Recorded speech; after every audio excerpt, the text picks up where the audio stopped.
Senator Mullin, you have made several public statements suggesting that you were involved in special security forces or combat operations overseas.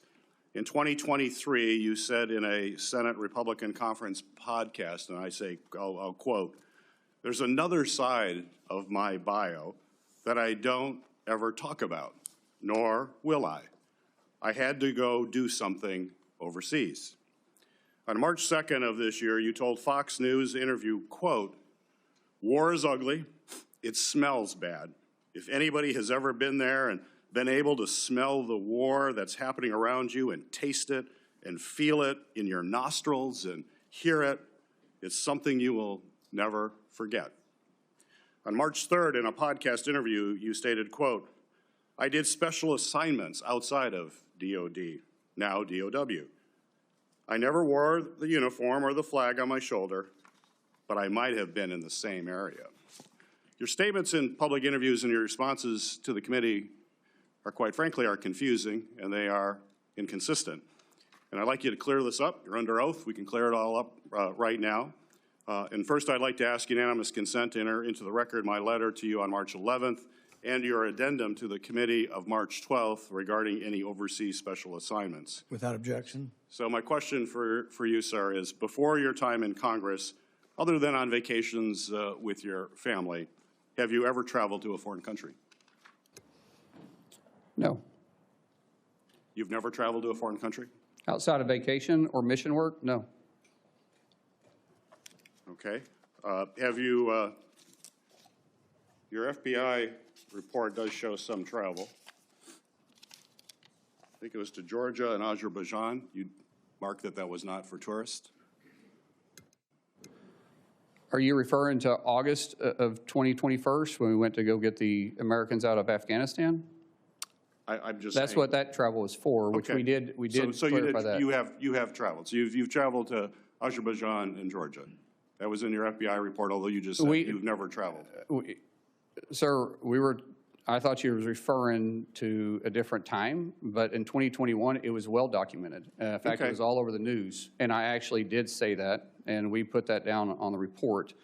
But that was us, which was all over the news, trying to go with a extremely experienced team. I've got other questions, thank you. But so you have traveled overseas, despite your previous comment. Were you ever, excuse me, ever an employee, volunteer, or otherwise involved with the Department of Defense, the State Department, or other U.S. agency or contractor for any of those departments? No. And Senator, I think there's a misunderstanding here that I could clear up if you want me to clear up for you. Please. Okay, so this is official trip, and it is classified. But in 2015, I was asked to train with a very small contingency and go to a certain area, which was scheduled for 2016. During that time, I was asked to go through, had to meet certain training qualifications, had to go through SEER training. The training and stuff was kind of fun. The SEER training was absolutely awful. And I have spoken in general about my experiences, but I've never spoke specifically on details, on dates, or on the mission. And that was official, and there was nothing in the report to the committee. Actually, it said you do not have to claim any official trips. And like I said, that was an official trip that is classified. This is an official trip while you were a member of Congress? Yes. 2015, 2016, I was a member of Congress. Some of it may be public, but it would be very small. Most of it, because of my recollection, which we're going back 10 years, I think there was only 4 people read in on it. So where was that trip? I just said it's classified, sir. It's classified. So the letter that we sent to you said that we need to have information of any of these activities. It said not official trips. Your paperwork was very clear, excluding any official trips. This was an official trip as a member.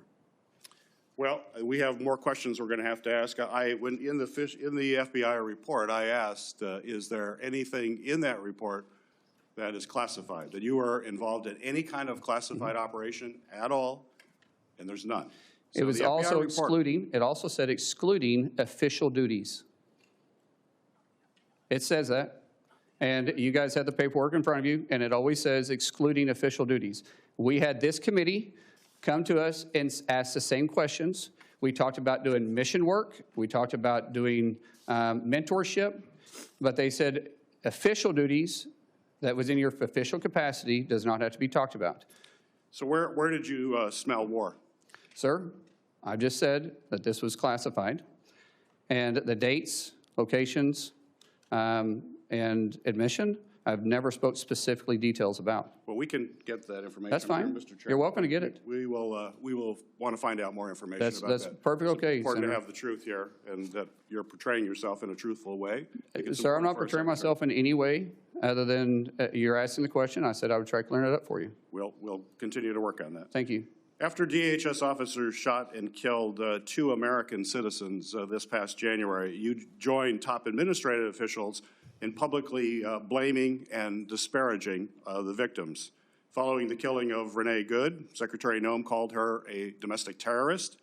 You, sir, you called Alex Preddy, quote, a deranged individual that came in to cause max damage.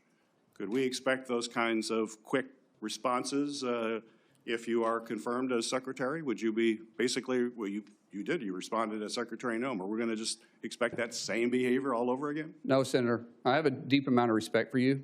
We've had our differences, but I do respect you. I think I said this privately when we had a conversation. Those words probably should have been retracted. I shouldn't have said that, and as Secretary, I wouldn't. The investigation is ongoing. And there is, like I said, there's sometimes going to make a mistake, and I'll own it. That one, I went out there too fast. I was responding immediately without the facts. That's my fault. That won't happen as Secretary. So you regret that statement? I already said that, yes, sir. Would you want to apologize to the family of Alex Preddy? Well, sir, I just said I regret those statements. Is that the same as an apology? I haven't seen the investigation. We'll let the investigation go through, and if I'm proven wrong, then I will absolutely. How would you characterize your relationship with President Trump? He's a friend. How frequently have you spoken with him in the past year? Often, most of the time about my family. If you want to explain the friendship, I'll tell you. My wife will tell you the same thing. When someone loves your kids when they're going through a difficult time, like we have, the amount of outpouring of support from the president and the friendship we saw going back to 2000 or 2020 was quite remarkable. And so I speak to the president from a friend level more than I do a policy level. Okay. I have more questions, but my time is up. Thank you, Senator. Doing it in a second round. Okay, thank you. Support journalism you trust. Support PBS News. Donate now, or even better, start a monthly contribution today.